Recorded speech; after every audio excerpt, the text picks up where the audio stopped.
along with Sejuani, honestly in the same 3 roles. So both teams really not showing much here in the first 2 picks. Another thing is interesting too, if we expect the jungles to start going towards the carry jungles, the mid laners in Champions Cube have started playing a lot more supportive mid laners. Karma is a really big pick as a flex pick between mid and support. Maokai, as you mentioned, super flexible here for Fnatic, so they can go a lot of directions with it. The answer for Cloud9 though, that misfortune really plays off of CC setup. Sejuani is decent setup, but of course only the single target stuns and just a slow field. So if they could supplement this misfortune with another big AoE CC Amumu, setup, perhaps? would be a good one, the classic.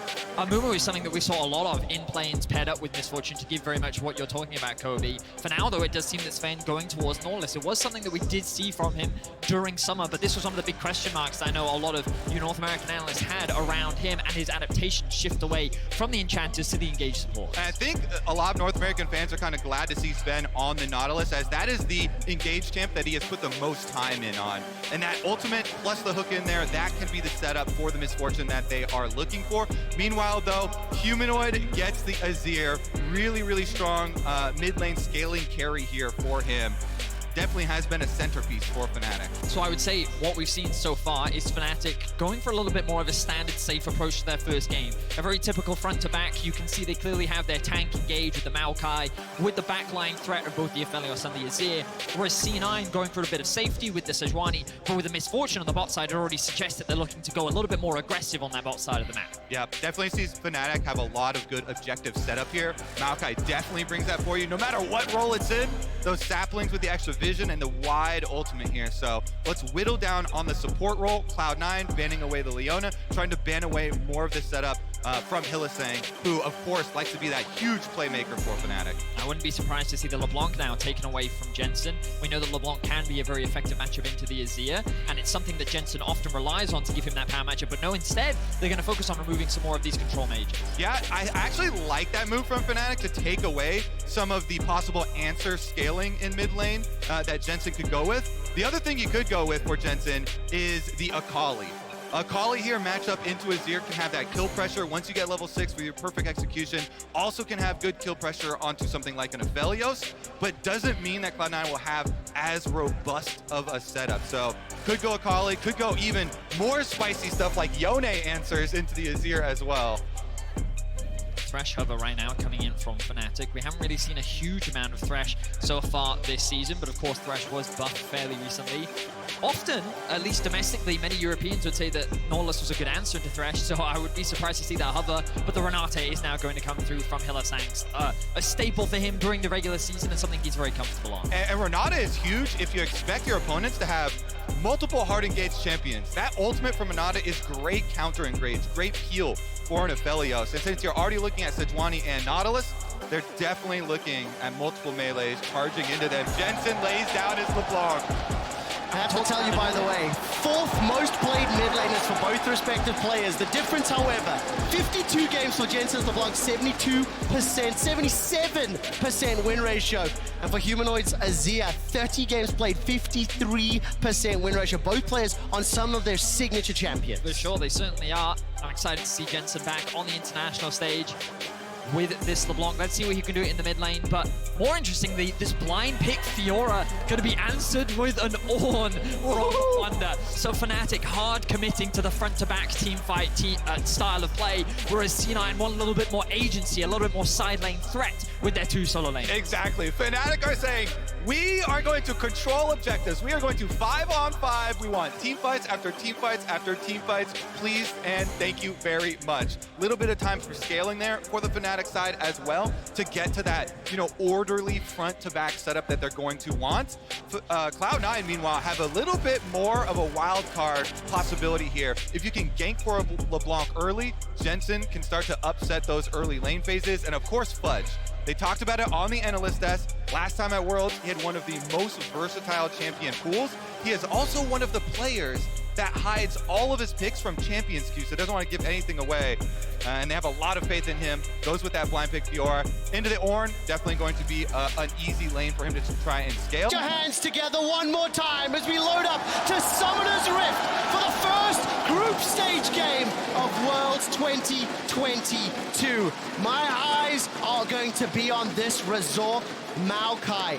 Can he unlock this early game, and will Fnatic be able to maintain the discipline in the early stages of this game to get to the stage that Aphelios, Azir, Ornn can unlock those front-to-back team fights? Now, what's interesting about both these teams is that during the regular season, both struggled. Fnatic barely made it into playoffs. There were many questions and doubts if they even could qualify, and one of the big reasons was because of Razork in the jungle. His aggression in the early game, his willingness to just perma-dive bot at level 2, level 3, was something that many teams could not rival. And Cloud9, they found themselves in a similar position in the way that they bounced back in playoffs. Ooh, holding my thought here. Two members of Fnatic step forward. Their ward is instantly cleared out. No, actually, final hit, last one to go. Sand Soldier pops up. Small advantage here, not going to get just yet. They get the ward and the crowd goes wild! Cloud9 getting some gold off that, but more importantly, a little bit of that extra experience for LeBlanc. Because as we said, this is a kill pressure oriented lane for LeBlanc. You're always trying to trade health and go for these aggressive trades. Now he can get level 2 on the first wave here with the extra experience from the ward. Helps him out a little bit. I mean, that should, in theory, give Jensen that first level 2, as you were talking about, and the amount of pressure and threat that mid lane will be able to generate is something that we have to keep our eyes on. Wunder looks like he is starting to get this slow push up towards the top side of the map, and I keep my eyes on the pathing of both junglers right now. Information has been gained as to where Razork is, as Blaber is now clearing out his crows. And we can touch a little bit on why Maokai is one of the new faces at Worlds.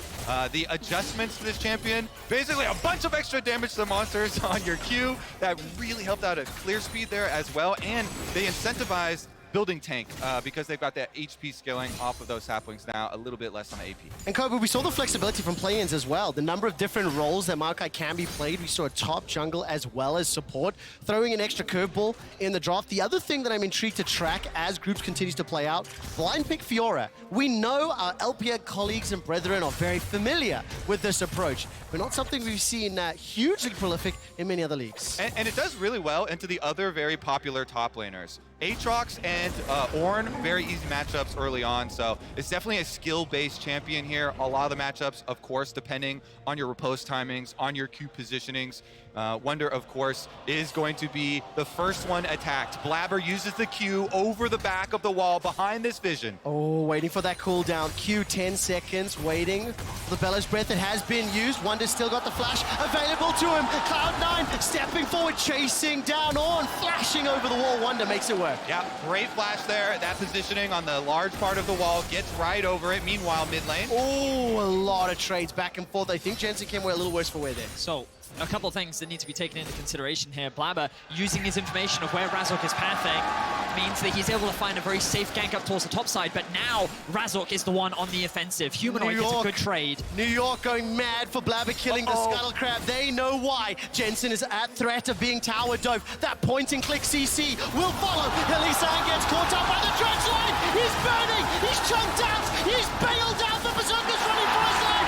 Cloud9 get first blood in New York. Oh, the Nautilus Force fan! He does it on the engaged supports. He does also end up getting the kill there with the Ignite ticking away onto Hylissang, and it is Cloud9 scoring the first blood. Meanwhile, the attempt on the mid lane gank, I think it was a good play setup from Fnatic. Razork clearing him around. Jensen had no more charges in Corrupting Potion, sitting there at 200 HP, but Blaber was able to come over to cover it for Jensen. Look at the minimap as well. A number of Fnatic wards littered around that mid lane. The threat that Jensen will pose, making sure they had that opportunity set up, and ultimately Fnatic find themselves down a couple hundred gold at this point in time. Yeah, some of it is being made up by Humanoid, this CS lead for mid lane, this Azir constantly taking chunks out of the health bar here for Jensen, punishing him. Still has his teleport ready there for the LeBlanc, so he'll finish up that CS and get right back out there. So I think one of the game plans here from Hylissang is to try and chunk out this bot lane from C9 so they can actually set up a dive. This gank in the mid lane is only the initial setup in being allowing Humanoid to then transition from mid to bot to then set up that dive once the wave actually collapses underneath the tower. But Zven reads the play, attacks Hylissang in advance, and they're able to get the upper hand on the Fnatic bot lane. And the funny thing there is that because the Ignite is still ticking during the bailout, the last thing that damages you as your bailout HP is dropping comes from the support. So Berserker could have gone and given another auto over there to get it, but Zven happy to get a little bit more tanky. And the amount of damage that Berserker took as well from that Aphelios that finds himself up. 8 CS for the time being. This wave is being shoved forward over and over, as you would expect from Aphelios.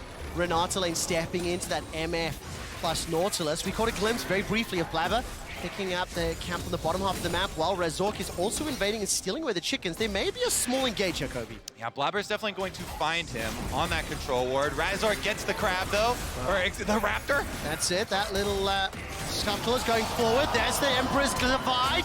Blaber's running for his life. He's popped the flash into the river. Bottom lane is not moving as of yet, and Razork is under trouble, under threat. He's jumped in, knocked back with the Bramble Smash, and the clone can't do it. Jensen burning and being thrown down. One more auto, not enough to do it. Flash for flash, traded. Jensen gets out with his life. Wunder's coming, though. Can he pull him over? No, he cannot. The snipe fails. Cloud9 survive. Oh my word, Fnatic, they're not quite able to find any kills. Zven is able to get away with his life as well, but the damage is still being done to Cloud9. Look at how much Jensen is losing in this mid lane matchup right now. He doesn't have the teleport available. Humanoid has almost gotten a 20 CS lead in the isolated 1v1, and he's got a plate waiting for him to give him another bit of gold. Yeah, it looks like they're going with the fasting LeBlanc angle here for Cloud9. Jensen, he took such a big chunk out of Razork. I think he kind of baited himself into looking for that kill, even 1v3 with the rest of Fnatic there. And then even though Jensen does not die, holding his flash there to get the flash out of Humanoid, he still, like you're saying, gives up so much CS, constantly getting pushed back to the fountain. The shield from Hylissang was incredibly clutch there.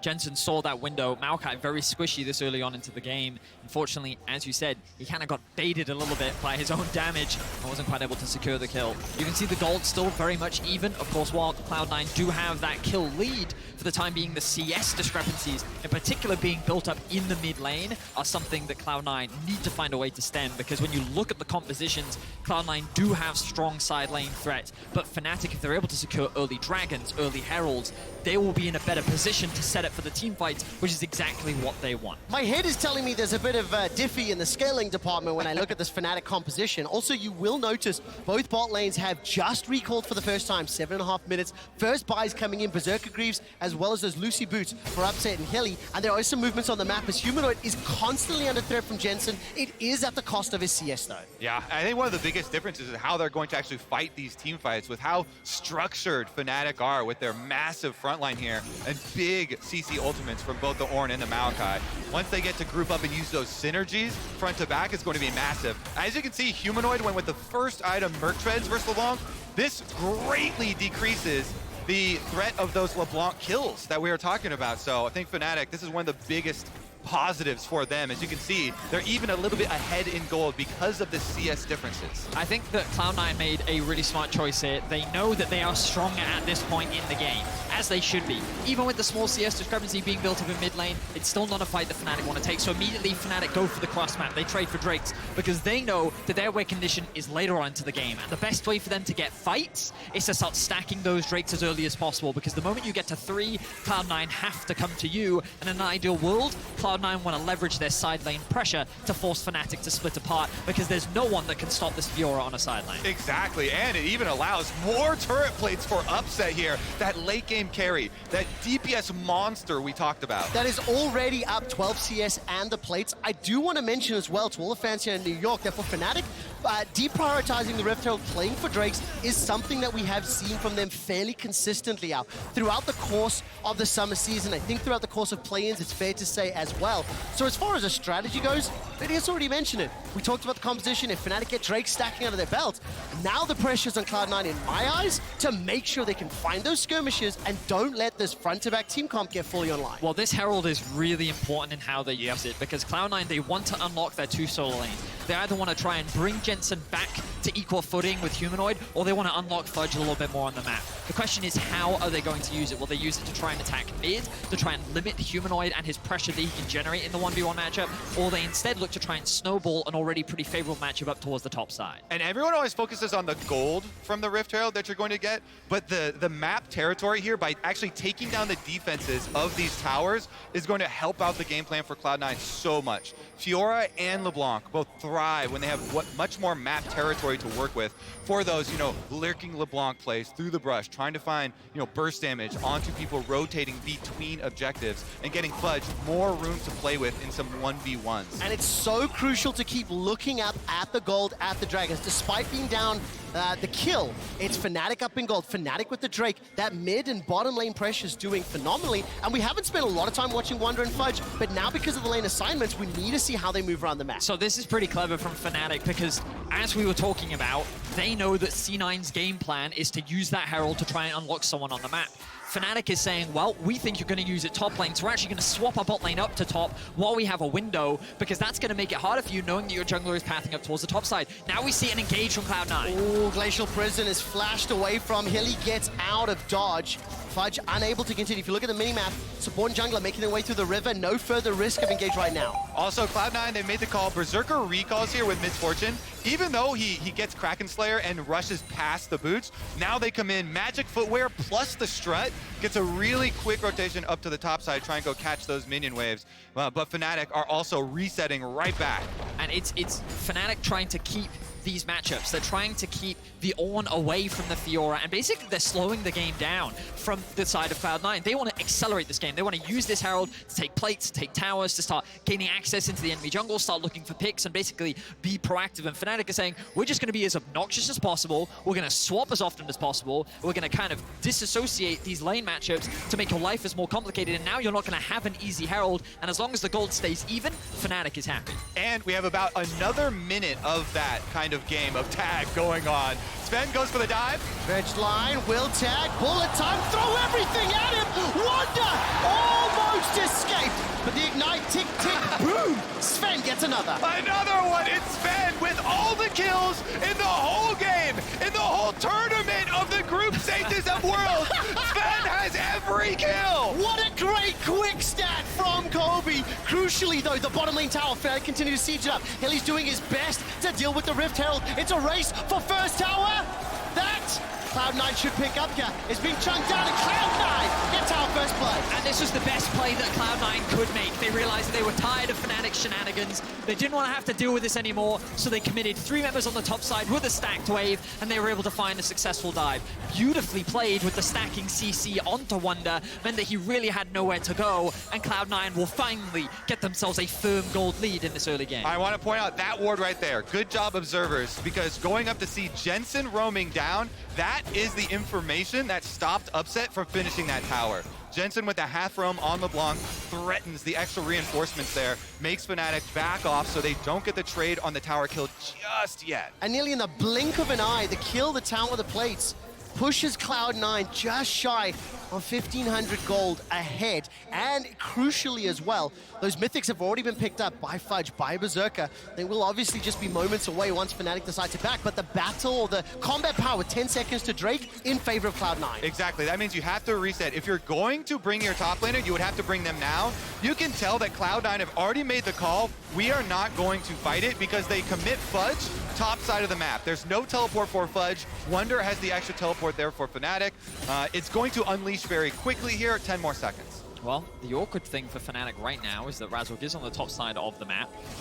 The question is, how much information do Cloud9 have of their opposition? You can see a number grouping up in the bot side river. They have their eyes on Humanoid. He sights Oh, stepping forward. That was beautiful, Vedi. Very clean play there from Humanoid. Fancy feet. When the pressure is on, he is an individual that will step up and perform.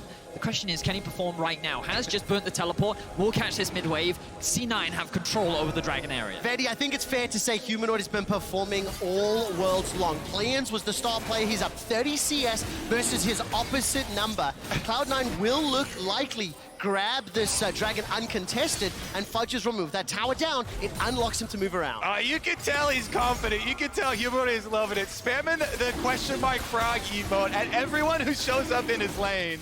It's always funny to see, too, the guessing game. trying to play that mental game. Are they a dodge backwards type of player, or are they just a move forward type of player? Getting that mental edge, trying to get in there, see if he's going to miss any more. So our expectation there was that Fnatic would actually look to contest that Drake, but based on what I could see on the map, it looked like Upset hadn't upgraded his item yet, whereas MF had. You already talked about it earlier, and they said, you know what, on these item spikes, it's probably not great for us to push, especially when Berserker already actually had the push on bot, giving them the window to roam up towards mid. And even though Fudge didn't have TP, they were saying, you know what, our tanks aren't tanky enough yet. We're actually not strong enough to go for this fight, especially with the Divine Sunder already picked up for Fudge. So Fnatic made the wise call to actually concede this, and that's going to allow Cloud9 to build up a little bit more space. But I still feel like Fnatic's in a comfortable position with only a 1k gold deficit, given the scaling that they still have on their side. Fnatic still feels pretty comfortable. Yeah, exactly. They're definitely comfortable in their scaling, as alluded to earlier. It does mean Cloud9 are going to get both neutral objectives here. They're going to swap right up to the Rift Herald number 2. This one is not, of course, as highly prized as the previous ones, but the extra 200 gold was also added to Rift Herald number 2 here to make it a little bit more enticing. And in exchange, Fnatic did finally get over that last little bit of damage onto the bottom tower to funnel more money down there into Upset. I will also say that from C9's perspective, it's a really important pickup because sieging against an Azir is really obnoxious. The champion has so much range, so much wave clear, and a Herald will really help in being able to break down that mid-tier 1. Yeah, it's going to be very telling as we set up for the next Dragons, because with Maokai, really strong scaling front line here, the spam of those saplings in advance of the spawn of the dragon gives you so much extra vision control in the setup and allows Fnatic to set those battle lines. They want easy front-to-back team fighting with Wunder and Razork on the front line. So the man that I'm going to be looking at, Kobe, to try and thwart that, get around it either before or look for that flank is going to be Jensen. We just saw the gold on your screen. He's down 40 CS right now for Jensen, returning to Worlds for the 8th consecutive year. Take that in for a second. When Fnatic as an organization have attended 10 World Championships as an organization, Jensen's here 8 in a row, but he is in a situation where he's down in gold. He's been trying to poke, prod, and push Humanoid, but Humanoid hasn't buckled yet. Yeah, Jensen Incorporated, an organization that also has 100% presence at Worlds. Impressive stuff from him. 8 years the career, 8 times the performances at Worlds. So look at that, forcing the flash. Is this the opposite of a caster curse? We praise him, and he pulls. There's a new power being born. I mean, what was crazy about that play was mid-dash, Hilly was able to hit him with the handshake, yeah. And then he interrupts the dash as well. That was crazy, of course. Hilly still got it with those old hands. Yeah, he certainly does, QuickShot. Hilly forced a flash, though, as C9 looked to reclaim some vision control around the bot side of the map. Yeah, it's going to be very interesting to track how the setup does go. Because, of course, Misfortune, so much of the power is packed into this ultimate. So a lot of the setup and the CC from Cloud9 to make sure some players are locked in place for Berserker to be able to get off a good Misfortune ultimate is going to be paramount in determining their success or failure. So let's talk a little bit now as Rift Herald is dropped in the middle lane. What pressure can this unlock? Oh, here we go! It's coming down. Nature's Grasp. Roots up too. Shelly gets off the charge. Here comes Call of the Forge God. Throws Berserker flying in the air. He's looking for the bullet time, but the damage being done, and Zven is killed. Emperor's Divine Slide and Glide. Humanoid takes down Blaber. Now all of a sudden there's the root connecting on a Jensen Moonlight Vigil. Plus the Inferno, not enough damage. Fnatic by 2. Huge double teleport from Fnatic. Catches Cloud9 right across mid lane, and they're going to get a tower on top of it. Very big rewards here. It's just a really great awareness from Fnatic to leverage their team fighting prowess. They had both teleports available. They recognized that this was a window where C9 was grouping up to use that Herald to break down this mid tower, and look at the engage coming in from all angles. It's such a nice timing here too, because Maokai ultimate from the right, Renata ultimate from the top, and double teleports from the bottom. They surround Cloud9 from all sides there, and you see a very late teleport called for Cloud9. They really didn't want to have to use it. They didn't want to have to fight that because the setup there from Fnatic was so good with the surround. Now Jensen's hunting Humanoid. He throws down the Sun Disc. How cheeky is that? Conquering shifting sands, plus the use of the flash. Humanoid's got the Sand Soldiers up, but there's so much threat. The Arctic Assault from Blaber gets revenge instantaneously. A big shutdown for Cloud9 as they get a kill onto Humanoid. and they're able to relieve a little bit of that pressure, but aggression from both sides. The gold still dead even, but you get to see the threat. Cloud9 looking to try and attack these side lanes, looking for picks like we just saw on our screen, but when Cloud9 do use that small window to group up, that is when Fnatic will look to attack and leverage their strong 5v5. And we could see the difference in damage output in the last mid lane fight. So much of it packed in, even when Berserker was able to get that ultimate off here, as Fnatic will, in the aftermath, pick up this dragon. Because you've got the Anathema's chains on Razork, and Wunder is so tanky with so much armor already, even with a almost full channeled Misfortune ultimate, those tanks kind of shrugged off the damage. Fnatic very happy with how beefy they've gotten. Now, of course, with the state of the game, the second dragon picked up, and I think crucially for me, seeing how Fnatic approached that team fight, I was expecting front to back. I was expecting ARAM style. They pulled off those flanking ultimates, which is what I thought Cloud9 would have needed to do. Very intrigued to see if Cloud9 are going to be able to get off some better angles themselves. With Fudge trying to implement the split pushing there, his Divine Sunder is done. Of course, looking for Jensen, trying to get some of these flank angles. If he can find Hilly or Upset, rotating between objectives is the main goal. Right now, though, trailing Fudge. The observers highlighted it before I had an opportunity to get to it, but you could see this is something that C9 is going to continue to do. Try and attack these side lanes. Constantly look for picks to give you access into deeper vision control and further picks. And they go for the dive. Going once again, Wunder's the target. He's going to dash towards the tower. The chains will not root him. Call of the Forge God throws Jensen in the air. Cloud9's got reinforcements from the river, and the Fnatic backing at a tower. Yeah, Blaber charging ahead, see if they can catch these tanks. The big tank ultimates are down. Cloud9 will force them out, and it looks like it will be traded for a tower on top side as Humanoid takes it. And you can start to feel the pressure that C9 is putting themselves under, because with this side lane threat, if they're not finding picks, if they're not winning out, then they're not gaining space or control over the map, and you're giving space and freedom for Humanoid to just free farm. We are 21.5 minutes in, and this man is at 240 CS. He is already level 13. He just picked up the Void Staff. This man is becoming a monster. We shall call him Humanoid from here on out. And Kobe at 22 minutes, looking at second items being completed. Things are starting to look a little more hairy, a little more challenging for Cloud9. Yeah, it's going to be really hard for Jensen to keep playing these team fights here, because the LeBlanc, you get answered very quickly by a Maokai, point and click CC towards the later stages, and Jensen is basically just looking for damage on Humanoid, Upset, or Hylissang there. It's going to be very hard for him to actually find those angles. So again, we're looking at that vision control and the fog of war. Can Cloud9 get pathways for Fudge and Jensen to actually be able to play this game? Exactly, because, well, we kind of all acknowledge that LeBlanc is much more of a poke champion the later into the game you go, right? Leveraging that fog of war that you were talking about to dash over the wall, chunk someone out, and then dash back in. The problem that he's now going to face is Upset with a Bloodthirster. He's looking for it, though. But this is the type of thing that we were exactly talking about. Our observer's doing a fantastic job of highlighting that fog of war. The problem is, it's in his half of the map, and this is not exactly where he wants to be as Fnatic continue to pressure this mid-tier 2. There's the engage with that Nature's Grasp. Look at the multi-angles, the zone control. Cloud9 can do naught when so many ultimates are thrown across their lane. Fnatic can basically cover your whole screen with large AoE CC ultimates here. They unleash all three of them again. They get the kill, and they get the kill so quickly, Fudge can't even... TP? Well, what's this going to happen here? Fudge running for his life. Flash is available to him. Put yourself in the shoes of Berserker or Fudge or Jensen. How do they possibly position and deal with the hostile takeover, the Nature's Grasp, Call of the Forge God? Hell, even Moonlight Vigil can hit you from 2 screens away. They got to spread out across the entire map. That's why we keep coming back to some split pushing here for Cloud9. Jensen, as you can see, pushing out the top side. Fudge was trying to get some distance going for them on the bottom side of the map, is able to get away from the teleport there. So that is one cooldown at least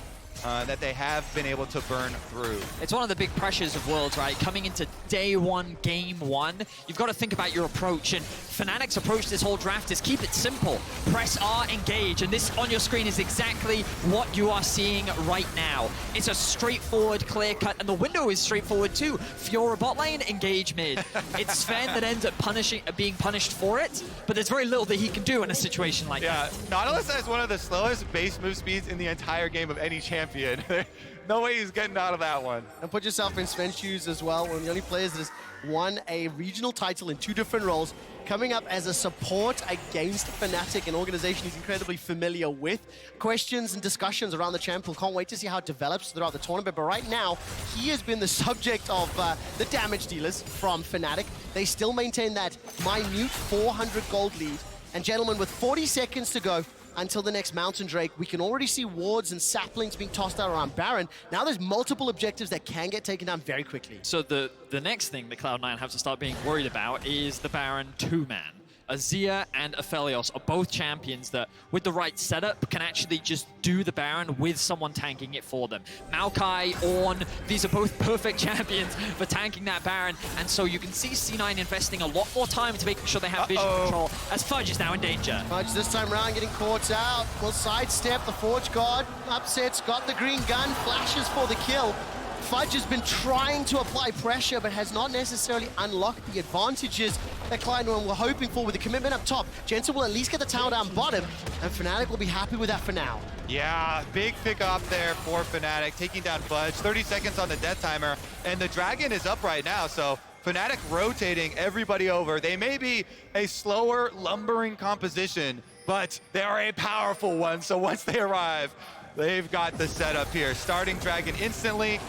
15 seconds on Fudge, and he does have Unleashed Teleport. Oh my word. That was bold from Jensen. He did such little damage to Razork there, and you can see the problem that Jensen has to face right now. All 5 members of Fnatic have arrived. 3, 2, 1 second for Fudge. Does he TP instantly? Yes, he does inside the pit. Nature's Grasp is thrown down. Glacial Prison does catch out Wunder. Now Fudge is inside. What more can he do? Sven is the target and retreat. Run! Evacuate! Cloud9 are trying to get away as Razork jumps onto Berserker. Fnatic fully commit. The Emperor's Divine cuts off Cloud9's retreat, but Berserker's doing so much damage. He's already taken down Razork. Hilly's low, Humanoid's low, and Jensen's hunting. That's a golden Hylissang. New York, are you not entertained as Jensen finds Hylissang? Humanoid gets one more back, and Jensen looks for the double kill. Cloud9 with the scramble. Fudge also lives, running up towards the top side, but can he get out? He's not able to get the channel off. Upset is going to close the doors. Fudge is going to get eaten alive. White, blue stepping forward. Gale Force flamethrower. Repulsed by some time, but Upset is just hunting. Final shot secured. Upset on a killing spree. 3-0-3, and we are still dead even in gold. A lot of overconfidence there from Fnatic. After securing the Dragon, they think that we can dive into this choke point, but you'll see Blaber getting and acting as a great front line as Fudge secures a really important kill to set up the healing field for Fiora. Keep your eyes on Fudge on the back line here. Dives onto Razork, is able to proc all of those ultimate procs and gets this massive healing field to keep C9 in the fight. Yeah, the Fiora ultimate was really big there, but the split on the back line, and Jensen, as he's able to get there, Hylissang and Humanoid chunk down. They're able to force him away because Upset chases to the bottom side of the fight, and Cloud9's comp is going to thrive when the chaos starts to break apart that team fight. When they started to split up through that choke point, as you rightly said, is really where things started to fall apart to Fnatic, but still, a relatively close fight overall. Fnatic walk away with the Dragon, and now they find themselves at Soul Point. They're still in a very commanding position, and you can see how much threat Humanoid offers in these team fights at the moment. Yeah, Fnatic, they want to keep those battle lines stable. Cloud9 doing their best to sow unrest inside the team. Grouping up on Baron, though, as you said but earlier, that thing will melt. Oh my god, Humanoid just picked up the death cap. Double TPs, one coming in from blue buff. Jensen arrives. Humanoid is a little late to the pod. No flash available to him.